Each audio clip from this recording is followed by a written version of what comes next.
தமிழக சட்டப்பேரவை தேர்தல் முடிவுகள் நாளை வெளியாக இருக்கக்கூடிய நிலையில் ஒட்டுமொத்த மாநிலமும் பெரும் எதிர்பார்ப்பில் மூழ்கியிருக்கிறது. கடந்த ஏப்ரல் 23 நடைபெற்ற வாக்குப்பதிவின் முடிவுகள் மே 4 வெளியாகின்றன.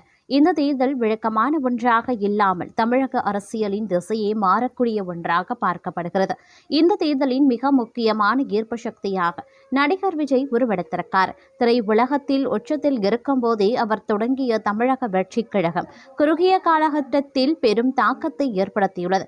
குறிப்பாக அரசியல் கணிப்புகளில் மிகவும் நம்பகத்தனமாக கருதப்படும் பிரதீப் குப்தாவின் ஆக்சிஸ் மை இந்தியா நடத்திய தேர்தலுக்கு பிந்தைய கருத்து கணிப்பு அரசியல் களத்தை அதிர வைத்துள்ளது. அந்த கணிப்பின்படி விஜயின் கட்சி ஆட்சியை பிடிக்கவோ அல்லது ஆட்சியை அமைப்பதில் முக்கிய பங்கு வகிக்கவோ அதிக வாய்ப்புள்ளதாக கூறப்படுகிறது.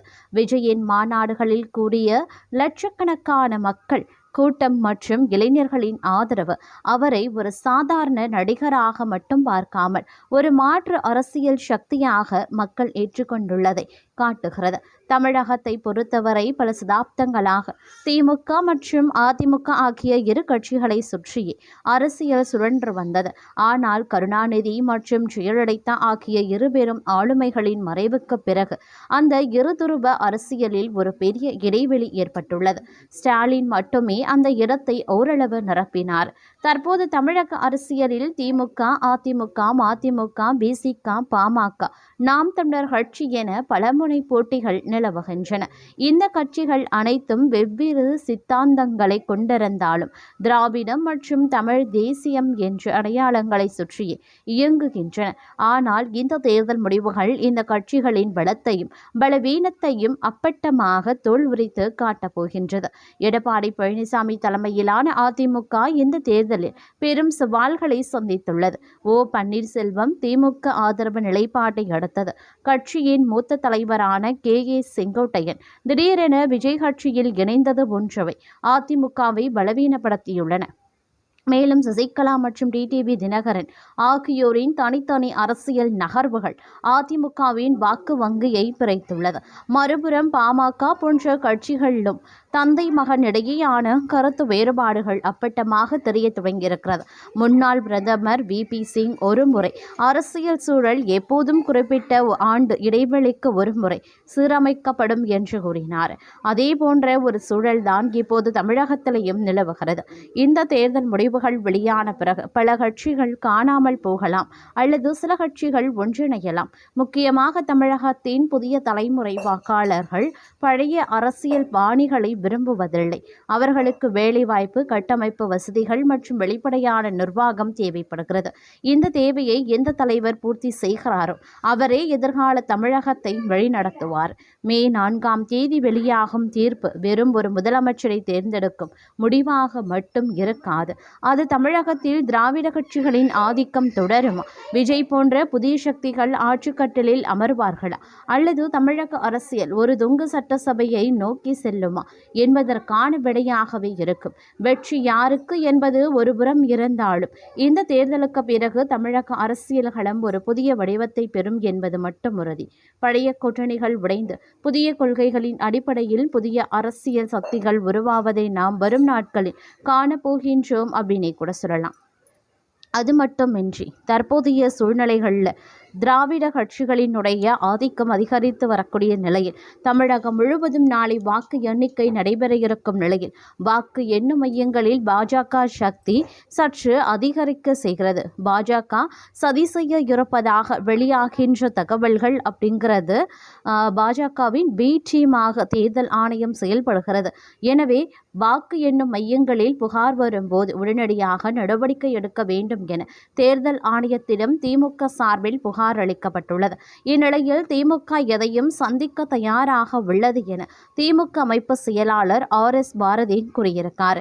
சென்னை தேனாம்பேட்டை அண்ணா அறிவாலயத்தில் திமுக அமைப்பு செயலாளர் RS பாரதி மற்றும் திமுக சட்டத்துறை செயலாளர் NR இளங்கோ உள்ளிட்டோர் இணைந்து செய்தியாளர்களை சந்தித்து பேசினர். முன்னதாக தமிழ்நாடு தலைமை தேர்தல் அதிகாரி அர்ச்சனா பட்நாயகிற்கு திமுக அமைப்பு செயலாளர் RS பாரதி கடிதம் எழுதியிருந்த நிலையில் செய்தியாளர் செய்தியாளர்களை சந்தித்தார். அப்போது பேசிய அவர் நடந்து முடிந்த தமிழ்நாடு சட்டமன்ற தேர்தலில் திமுக தலைமையிலான மதசார்பற்ற முற்போக்கு கூட்டணி ஆட்சி அமைப்பது உறுதியாகிவிட்டது. அனைத்து தரப்பு மக்களின் தளபதி தான் இரண்டாவது கட்சியாக இருக்கும் அப்படின்னும் அமைக்க போகிறார் என்ற கருத்து தெரிவித்து வருகிறார்கள் என தெரிவித்திருந்தார். பாஜக மற்றும் அதன் கூட்டணி கட்சிகள் ஏதேனும் வாக்கு எண்ணும் மையத்தில் திட்டமிட்டு ஏதேனும் செய்ய உள்ளார்கள் என்ற சமூக ஊடகங்கள் வருகிற செய்தியை அடிப்படையாக கொண்டு வரும் சந்தேகங்களின் அடிப்படையில் எந்த புகார் வந்தாலும் நடவடிக்கை எடுக்க வேண்டும் என தேர்தல் ஆணையத்திடம் தெரிவித்திருக்காங்களாம். புகார் வரும்போது நடவடிக்கை எடுக்கிறேன் என கூறுவார்கள். ஆனால் மாலை வரை எந்த நடவடிக்கையையும் எடுக்க மாட்டார்கள். அதனாலதான் முன்கூட்டியே கடிதம் எழுதி உள்ளோம் என கூறியிருந்தாங்க. 2 ஆண்டுகளாக SIR உள்ளிட்ட பல பணிகளில் திமுக கூட்டணிகள் இணைந்து சிறப்பாக பணியாற்றி இருக்காங்களாம். அதனை எடுக்கும் நோக்கில் பாஜகவினர் எந்த எல்லைக்கும் செல்வார்கள் எனவும் தேர்தல் ஆணையம் பாஜகவின் பி டீமாக செயல்படுகிறது எனவும் தெரிவித்திருந்தார். திமுக எதையும் சந்திக்க தயாராக உள்ளது. பொதுவாக வாக்கு எண்ண மையங்களில் எந்த சட்ட ஒழுங்கு பிரச்சனைகளும் வரக்கூடாது என தேர்தல் ஆணையத்திடம் தெரிவித்துள்ளோம் என அவர் தெரிவித்திருப்பதும் குறிப்பிடக்கூடிய ஒரு விஷயமாகவே பார்க்கப்பட்டும் வருகின்றது.